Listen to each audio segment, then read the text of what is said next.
Dan, what's up, man? Welcome to Dad Edge. Hey, thanks, Larry. Thank you for having me on.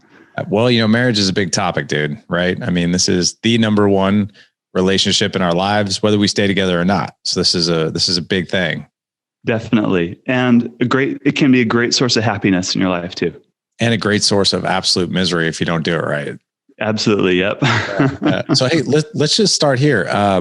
First of all, tell us about your family. Sure. And how long you've been married? How many kids you guys got? Yeah. My wife and I have been married almost 18 years and we have 6 children. My oldest is 16 and it alternates boy, girl, all the way down to 4. Wow. Okay. So you have 3 of each. 3 of each. Yep. And I didn't get my degree in math, but I mean, that much I do. Yeah. And 18 years. When's your anniversary? In November. Okay. We're 18 years this year as well. So congratulations. That's why thank you. Back at you. How long did you guys date before you guys got married? We've known each other since middle school. So we've known each other a long time. We're always in the same circle of friends, but we never really we did some of the high school dance dates or whatever, but we never seriously dated until after my sophomore year in college. Okay. We went to just different universities. I came home for the summer. She came home for the summer. All of our mutual friends were doing exciting things like internships or study abroad. And so it was just her and I. And she was really cute. So we hung out and we were engaged by the end of the summer. So who went up to who first? Even though you all knew each other for lives. You'd get a different answer depending on who you ask, but I think I went up first. All right, cool, man. How did you know she was the one after you guys had dated for a while? That's a tough one. I think she knew I was the one for her long before I felt like she was the one for me. Okay. Part of it's because I wasn't as mature as her, probably. And probably because I just is this the right girl for me? I don't know. I just kind of drug my feet a little bit, but there's something about relationships is it's always a choice. And once you make your choice, you jump in with both feet and you give it your all.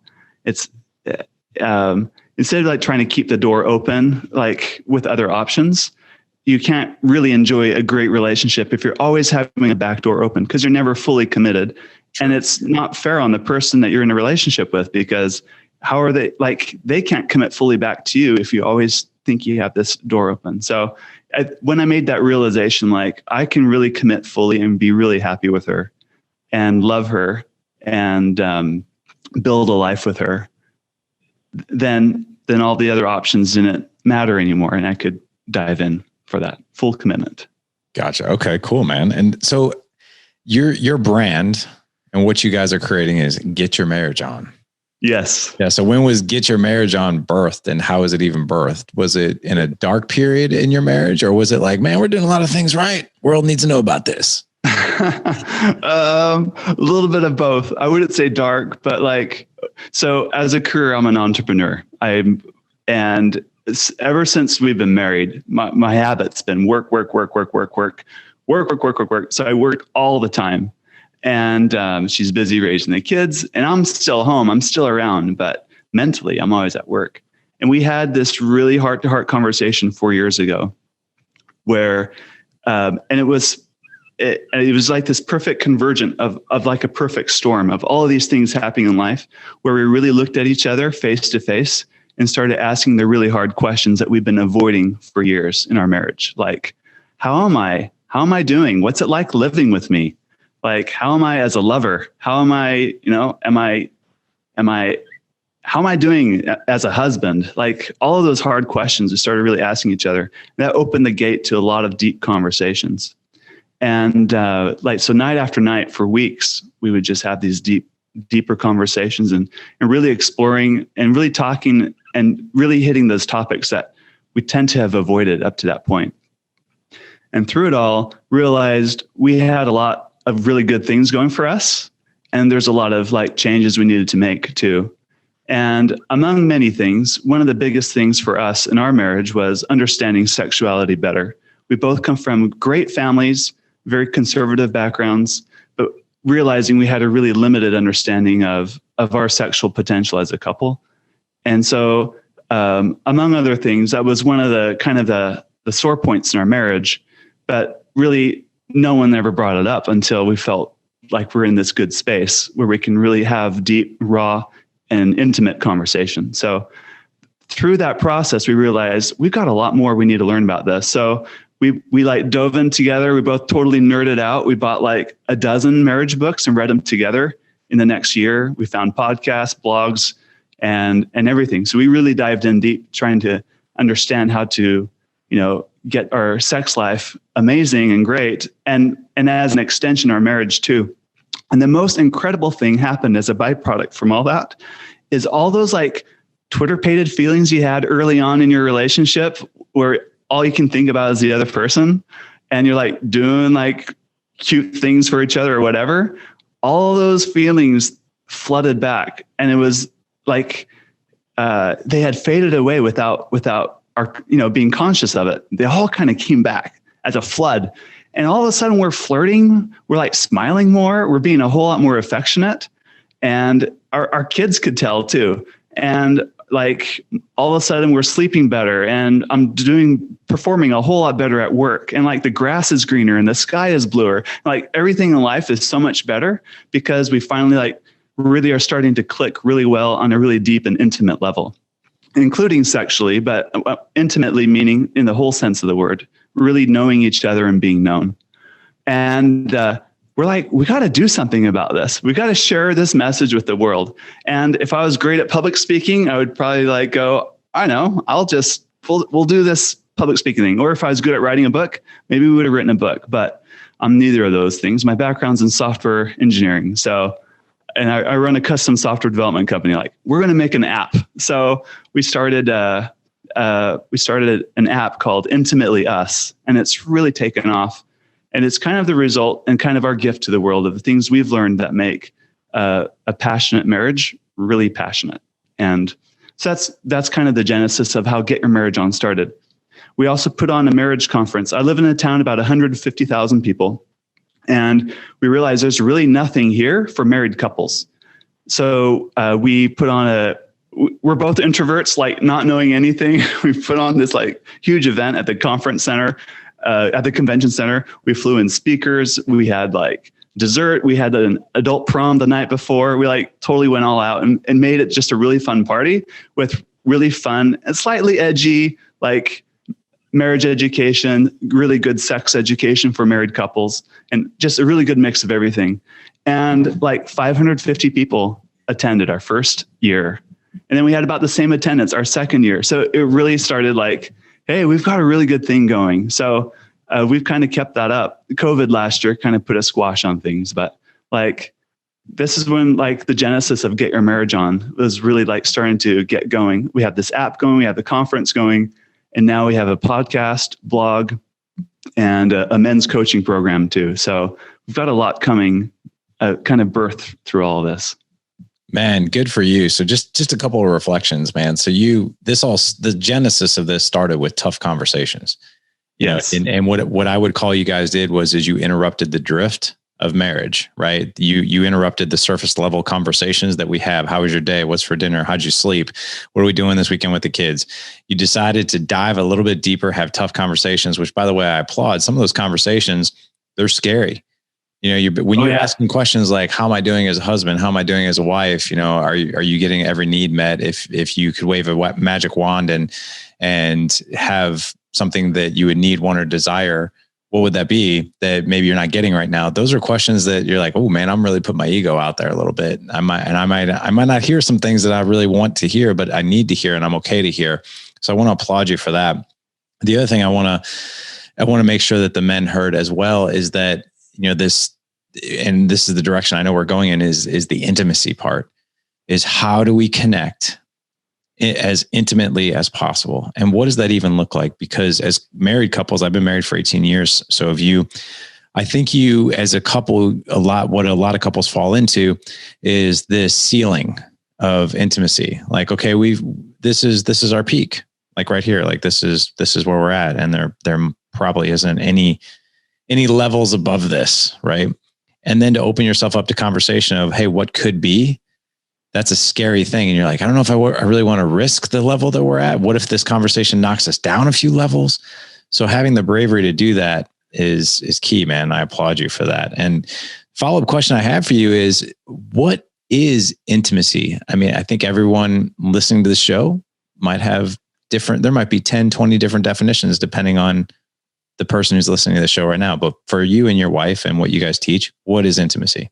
Oh, good. I think a good dictionary definition for that would be knowing, in the sense that a willingness to let someone know you at a deep fundamental core level, warts and all, and also choosing to know the other person at a deep fundamental level for who they are.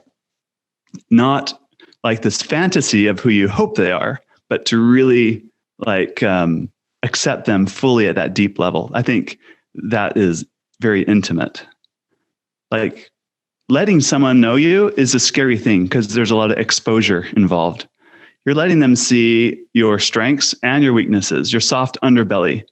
And a lot of men, we like to hide that. We like to kind of protect that part of us.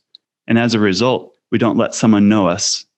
And then we wonder why our sex life isn't as good. It's because it requires really deep intimacy. Yeah, it does. I mean, some of the words you're using even right now, I'm like, I don't know if I want to talk about that. Just as a dude, right? Just as a guy. And certainly, depending on, how much I ate the night before or the day, like I definitely don't want my wife, seeing my underbelly, depending on how it is. But no, all kidding aside, let's talk about that for a minute. Let's talk about the good side of intimacy, and let's talk about the side that you're like, wow, this is a little scary. So let's talk about some of the good things that come out of conversations like this. And let's address some of the scary things that men can expect when they start to have these conversations. Great. I think first thing, this might still be a little abstract, but to have those conversations to begin with, it always has to come from a place of honesty and integrity. That underpins really good intimacy. You need to be really honest with yourself and in alignment. You're living well. You're choosing to be courageous in life. You're trying to expand. You're trying to grow. You're trying to improve as an individual. Those things will always carry a lot of weight when you have these conversations. You're not trying to say these, you can say the exact same words, but have a different heart about it, kind of have a different meaning behind what you're saying, and have completely different results. So it's always got to come from this place of honesty and this integrity. And integrity meaning you want to be an integrated person. You want to be a whole person. And that's where you're coming from with all this. So go ahead. Some of the good things about sex, you said, or some of the good things about intimacy, or what comes of it? Yeah, what comes of it? Oh, let's see. So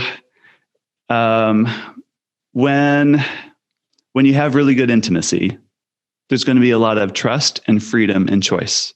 And when there's a lot of trust and freedom and choice in the marriage relationship, there's going to be a lot of passion. One of my favorite Disney movies is Beauty and the Beast. You see this beast who's this very controlling person who wants to capture Belle and keep her a prisoner and kind of be his object in many ways. But throughout the movie, towards the end, he totally transforms by letting Belle freely leave the castle. And everyone's like, what are you doing? It's our last chance. But he understood that in order for him to be the very best he can be, he needed to fully let another person choose. And that is a very courageous step towards intimacy in this context. So when you can bring that into the bedroom, when your spouse can feel a whole lot of freedom to be herself and to express who she is, and she feels safe with you because she's got this freedom, she can say no if she wants to. She can say yes if she wants to. Understanding those things creates a lot of passion in the marriage. And sex feels less mechanical and feels a whole lot more connecting and a whole lot more pleasurable when you're at that level. So talk to us a little bit more about that. As far as how do we even get to that level? Because that you're scaring a lot of people in the audience right now. Me included. Well, no, I'm joking with you. I'm honestly joking with you, but at the same time, like, this is not in our normal everyday thinking, right? No, because we all want to know, like, okay, what's the next text position to do, or what's this trick, or what's this tip, right? Exactly. We're thinking about definitely have a home, and there's space for that. Sure. And you got to have a basic understanding of like how our bodies work, and those things are really important too. But they are. But how do you get to that space?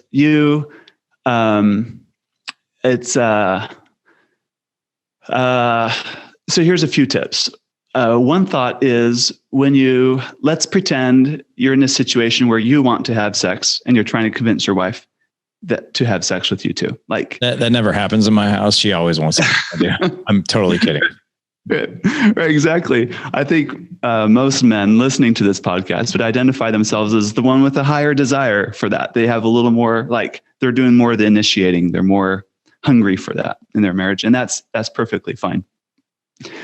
There's a huge difference between saying like, I want sex and I want you.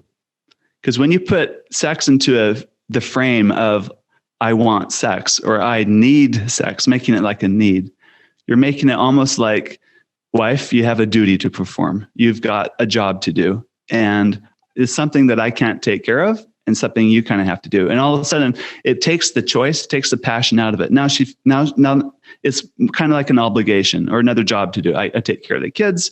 If that's her case, I take care of, paying the bills if that's her case. And now I'm taking care of my husband with his sexual needs.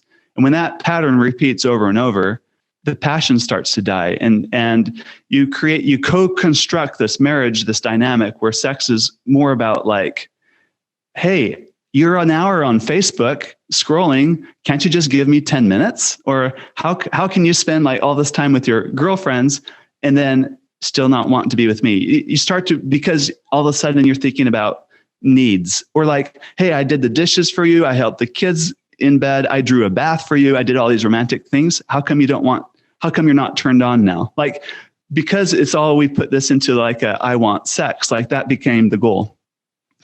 When you can totally change that in your approach and change it to more like, I want you. I want to be with you. I think you are the most beautiful person in my life. I want a little bit of softness again in my life. I like your humor. I really like you and who you are. And I want to be with you. And I want to connect with you. And I want to experience some pleasure with you. It changes that whole dynamic because it's no longer about like fulfilling a need or checking something off or like getting a release. It's not about and it changes the whole meaning to something a little more like higher. It's like a higher meaning. It's like a higher way. And there's a lot more choice in that. And it's a lot more vulnerable to come from that position because it's a lot easier to like gripe about the sex you're not getting than it is to really step up and like be the kind of husband she wants to be with too. Like, because it takes more work on our part. But when you can really put things into a really richer meaning frame over time, then you co-construct a relationship where sex is about passion and sharing and being together. And it really opens the doors to a lot of possibility. And then you can explore fantasies more freely. You can try new things more freely. And she feels like she has an equal voice in the bedroom, just as you do. And so you really create this rich dynamic that's really rare and very precious.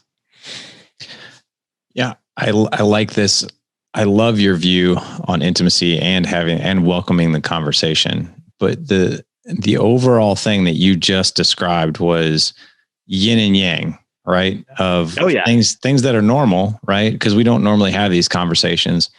And the other thing I've noticed too, I've had other marriage experts on this, but the task-oriented female perspective on sex, right? If that's there, right? So a lot of women, they get put into their masculine energy. I know I'm getting a little woo-woo here, but like it is what it is.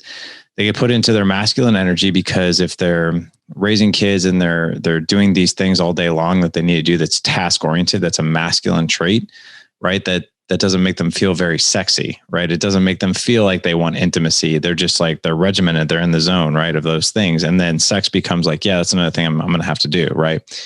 So how can we, exactly what you said, which is create the energy, create the passion, create the environment. And the other big word that you said in there that I think men need to hear again is the safety.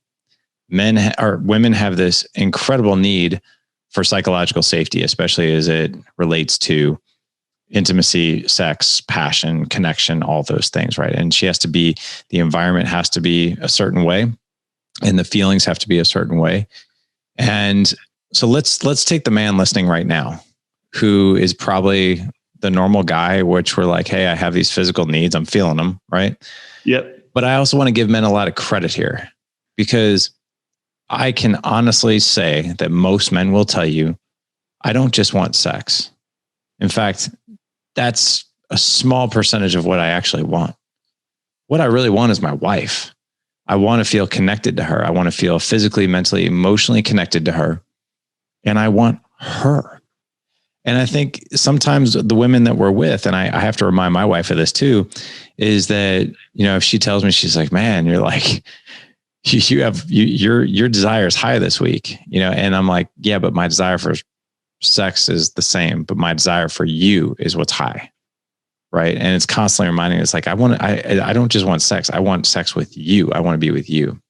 But so for the men who are in that camp right now, where it's just like, yeah, our sex life is exactly the way Dan is talking about. It's sort of like, it's the thing that we do. We have needs. I have needs. Maybe I'm more high desire. I'm doing all these acts. I'm trying to love her in her love language with the acts of service, like doing the dishes and taking things off her plate, and trying to be romantic. But at the same time, like, there's just something that we just can't seem to get more depth on. It's like this missing element that's always there, no matter how hard we're trying. Do you know what I'm talking about? I do. I know it very well. Very, very familiar with that. Okay. So the reason I'm asking you this is because I don't even know what it is, because I notice that even in my marriage at times, and I would say my marriage is great and my sex life is great. But at the same time, like, there's something that is not there that I really want to be there, but I don't even really know what it is. And I don't even know what it looks like to even get there. So what is that missing thing? I've got a few thoughts on that. Okay. First is the natural friction you have in marriage. People are scared of that. They're like, oh no, our marriage isn't working because we've got friction or whatever. But that's exactly a sign that your marriage is working. Marriage is like a people growing machine. It helps you grow as an adult, helps you continue to grow and develop as an individual. That's the amazing part of what marriage can do for people. So embrace that friction. That's a good thing. It's going to drive you to do something, hopefully to grow up. The second thought is, we really, as much as we're talking here, it is a two-way street. She does have to decide to go there and choose to go there too. And all the convincing and everything you do in the world, and you can try to control and manipulate and, like, try this trick or try that trick. And if she senses any ulterior motive behind what you're doing, it's like, and they can totally map it and, like, see it. They can see it coming far more than than we think we're doing it, right? But we've been married together for a long time, so you got no more tricks. All your secrets are out, right? Anyway, if she senses any, like, ulterior motive or any agenda behind that, it's going to mess things up too. So you can't come from it from that point of view. So, dude, my wife, just real quick, my wife even has this down to a look with me. Like, I'll just kind of look over at her, and she'll do this. She'll be like, "What are you thinking?" Nothing. Yeah. So, one thing you can do is, when you've exhausted those options, you can have a conversation, which is a little scary to do. Like, hey, I have a lot of desire, and you don't seem to have that desire. And frankly, I'm a little disappointed that we're not connecting as much, and you're coming from this, right? From a place of integrity and honesty. You're not trying to change them. And it's always, you're talking more about like me, and you can say like, I've got a lot of desire for you. I want to know what I can do so that we can have a little more passion in our relationship.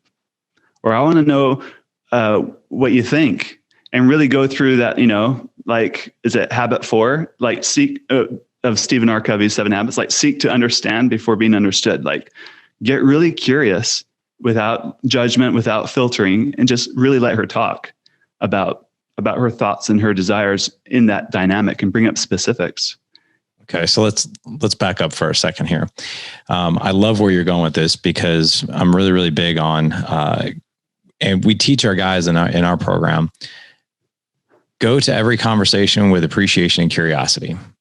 Try not to go in with expectation and agenda, because you're not even going to hear what the other side is saying, because you're on your agenda and you have your expectations for how things are going to turn out. So you're not being appreciative and curious like a child. Like, think of it like that. But on the flip side, when you go to have these conversations, and even if you are like, hey, I'm curious, like, tell me how might we fill in the blank, right? Increase our passion, increase the frequency. Like how might I even fulfill your needs even more than I am today, right? Here's where I think a lot of men, and what I would say a lot of couples get tripped up, is even if a man comes to that conversation with appreciation, curiosity, it might land as like, well, what's wrong? Is it not good enough already? Like, why are you even asking me this? So it's like even though you're coming in with the approach of the defenses are down, the defenses still might be up. So going back to like that safety aspect and having these conversations in a psychological safe environment with your wife, how might you not only go to that conversation with appreciation and curiosity, how do you tee it up for ultimate psychological safety, where she feels like, hey, I can be real with you and I can tell you anything and you're not going to freak out and I'm not going to get defensive. How do we do that? Go on a weekend getaway, go on a trip. I'd say that half joking, because I know you can't always do that. It's not always convenient, but there's something magical about getting away from everything and you can just focus on each other. Those are great times for those types of conversations. I'm a huge fan of date night, or some sort of routine you put into your life where you're consistently making time to connect with each other with no other priorities or conflicts. Like, this isn't time to go do the grocery shopping together. This isn't time to work on your budget together. This is time to be a couple and to play and to just enjoy being together. Like, if you can create those routines consistently over time, the level of safety and trust and like that defensiveness is going to gradually dissolve, because you're with someone that they know really likes you for you. And that's a beautiful thing. So when you bring up a really touchy topic that might be triggering, you can like say it's less likely to escalate, because you know you have history behind you of like pure intent. So consistency is key, is what you're saying. This is not a one and done conversation. This is a practice, and this is a discipline. This is a tactic. And I've had many conversations that have gone terribly awful. It's like she cries and then she's like cold for a few days and like doesn't want to talk to me. Like, I've gone through all that. It really hurts. I'm like, upset that I brought something up that was so raw and kind of hit her nerves. But then again, on the other hand, it's something I care a lot about. So I'm coming at it from more like advocacy. Like, this is good for us. We need to have this conversation. It's for us. It's not just to gratify myself. This is like for us, something we need. And I realize she's got issues to deal with. Sure. And kind of understanding that you really need to let people feel their own emotions and kind of give some people space and a lot of grace for that. So let's give men a date night blueprint with some questions, right? So we've got this email resource. It's called 21 Days to an Extraordinary Marriage. It's 15 emails over 21 days. It basically helps men with intimacy and connection, gives them 3 skill sets and 3 challenges. One of them is a date night. That's email number 7. And I've got 20 questions in there that men can choose from. And they're basically supposed to be conversation starters. In the email, I even mentioned, I'm like, if you get through all these 20 questions in one date night, you're doing it wrong. This is not right. You should get through 3 in 2 hours, right? But for the guys who are listening and they're like, man, like when we go on date nights, we talk about the kids, We talk about logistical things. We keep it high level, right? And maybe this couple, they're not even used to having these deep conversations. So if a man listening to this show right now wants to get more into a practice of what that looks like, and I would even say a slow build of creating psychological safety instead of like, hey, we're going to go out to dinner and we're going to talk about our sex life, right? Because that's not going to work. But like, if a man listening to this show hasn't been out on a date night in a while, or it's been a high level date night where it's logistical and we're only talking about the kids, what does a good first redate look like? Well, good. I think first is to be really clear about your intentions. You're going to say, hey, babe, I really want to step up date night. So Friday night, I'm going to take you out. We're going to go to dinner. We're going to go drive around town, pick up some dessert, park at our favorite makeout spot and talk or whatever. Like tee it up, like tell her what to expect. And also like your motive behind it. Like be really clear about your intentions. Like, I signed up for this email list to help me be a better husband. And I'm working on this assignment. So I really wanted to have some deep conversation with you. And she might be like shocked and like, who are you? Who's this Larry guy? What are you doing to my husband? But that's okay. But be really clear with your intention. That way, like if you're really clear and honest about what you're doing, then it breaks down the barriers first thing. None of this like sneaking around, sneak attack thing generally does not go very well or surprise. Just be really clear and honest with your intention. And if you're really honest, like, hey, I think we need to work on our sex life. Like, be honest about that. But of course, say that nicer than that. Don't make it sound like it's her problem. Like a lot of marriages like, hey, let's work on our marriage. What they're really saying is, you've got a lot of issues, buddy. You need to work on your side. Or like, hey, we should lose weight. What they're really saying is, you should lose weight. So you don't want to come from that frame. It's going to be more like, I want to really step up. I want to do better. So I'm hoping you can help me. There's a lot of questions I have to help me be a better husband. So when it's always framed around like that, the locus of control stays within you. Yeah. And it puts no pressure on the other person because they just get to be them. That's easy. And then tee it up, make it fun. Like there's a lot of like high passion that happens when you put effort into date night. Like, and you don't have to spend a ton of money. They can go get a rose for $1 from the grocery store. You can clean the car beforehand. You need to do it anyway, but so do it and do it really nice. And then leave a little note on her seat as a surprise. Like you can make reservations in advance, even if it's like not a very expensive restaurant. Just the idea of, hey, we got to go because I made reservations. That shows like I put a lot of thought into this date. We're gonna make this special, and make an effort. Open the door, hold her hand, all those things that she appreciates. You go all out on, and take the time to like put on a clean shirt. Look nice and smell nice. That's really important. A lot of guys that come home from work and then they like rush out to date night. And if you're a little smelly, make sure you take the time to shower. Like there's little basics that you can do that we probably we know, but we just don't do. But implement those little things. Those things go a long way. Make date night great. Make it fun. Be your best self. Be your fun self. Yeah, man. That's you. I love that. And don't be afraid to do something different, right? I mean, we all get in the rut of doing the same thing. What I've noticed in my relationship, as well as a lot of other men who do life with us, is that experiences are something that can be something very powerful, right? So like, for instance, if you're always going out to dinner, maybe take her to an indoor rock climbing gym where you have to like belay each other, right? Or go to a trampoline park, or go play laser tag, or go to Top Golf, just something where you're laughing and you're interacting and you're doing something, versus maybe the same date night over and over again. I also like how you have kept reminding us during this show that our women, they have a sniff test that is much more sensitive than us. I'm not talking about the sense of smell. Well, they do. I think a woman's sense of smell is either 2 or 3 times that of a man. So yeah, the sense of smell needs to be there. But they know when you have an agenda. Even if we think they don't know, they know. And even in times where we have no agenda, they might be thinking he has an agenda. Mm-hmm. So we always got to be conscious of that. And I love how you're constantly coaching us and telling us that we just need to be honest.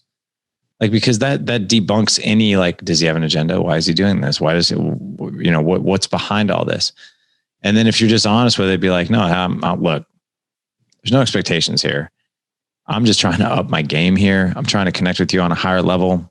And that's all it is. Right. Because, or just like, I want to take on a date night because I'm hoping to get laid tonight. Like, then say it, at least be honest with it. do you have these conversations with your wife? All the time. Yeah. At least be honest with it. Own it. Like, yeah. You don't have to hide around it. Yeah. At least she knows. And then, right. I mean, yeah. I mean, sometimes honesty is like, I think women, they respect, they love being courted, right? They love being courted, and they like being courted without necessarily the agenda that's tied to it, or like the obligation, right? But they also like being honest, right? Because even if I like go back and forth and I'm flim flam on, like, she's like, well, do you want sex? I don't know. Maybe, are you in the mood? If you're in the mood, yeah. Like, they don't like that. They're like, yeah, I really want sex. How about you? Right.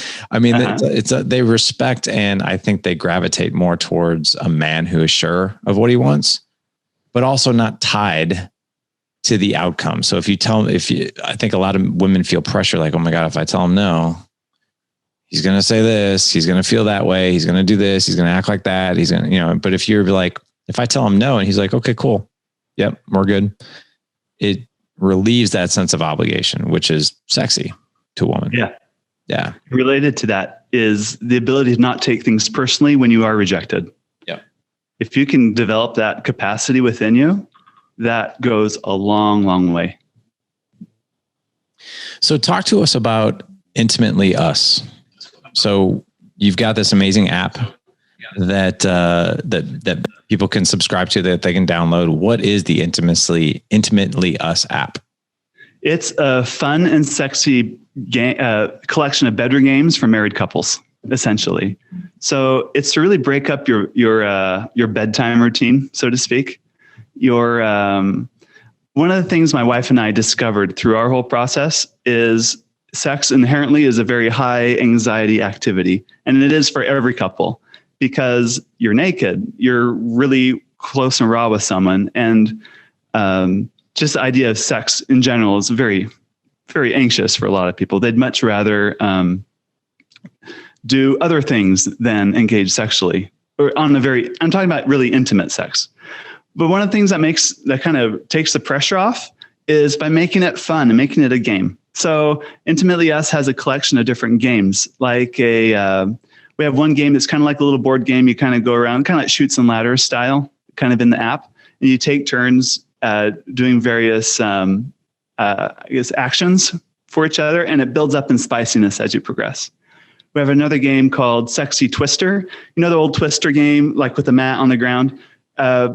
If it's just 2-player, you and your wife, that's kind of hard to do. So you become each other's mat, and the app auto spins for you. So like tells you like right hand, shoulder, left foot, hip, or whatever. And you're like putting your body, it's supposed to be really goofy, but like you're laughing and having a good time trying to like put different body parts on different other person's body parts while holding different poses.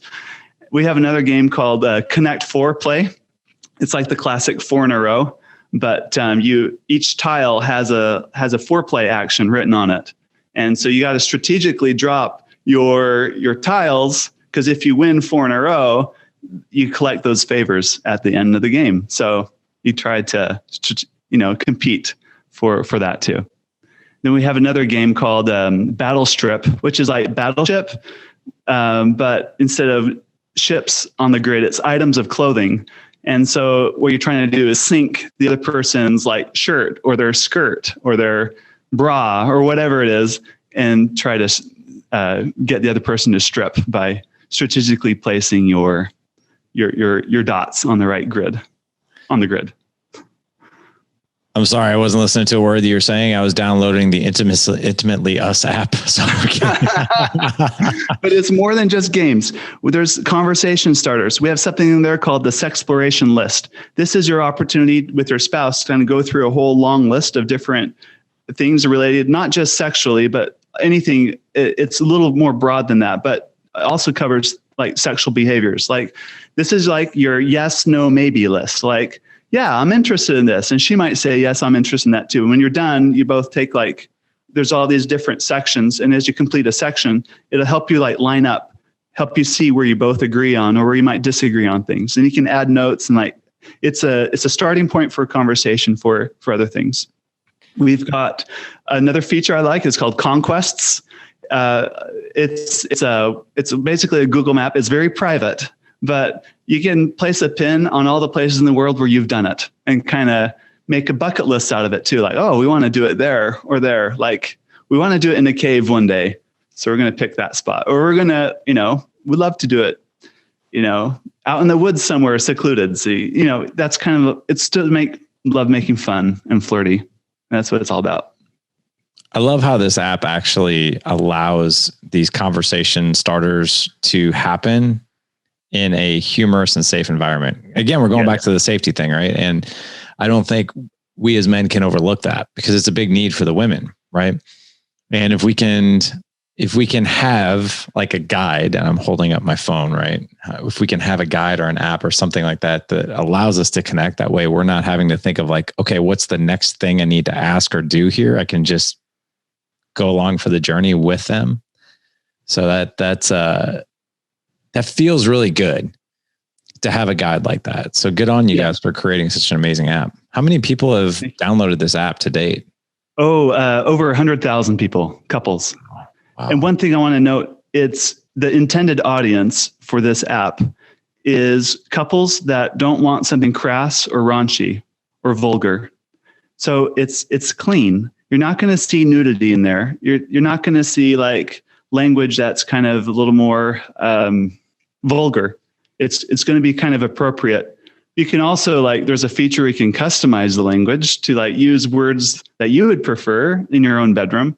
But it's really intended to be like when you go on the App Store and search like sex games, it's like they're all muscling, competing to be who can be the raunchiest, who can be the most I don't know, it reminds me of Las Vegas, like who can be like the most attention getting with the most extreme. And so this app is like the opposite of all that. We kind of want to bring back that intimacy really is the core of really good sexuality. And that's the last feature that I believe is really important for any marriage is when you download the app, you're going to notice right on the first screen is it gives you a daily intimacy challenge, which you can customize, by the way.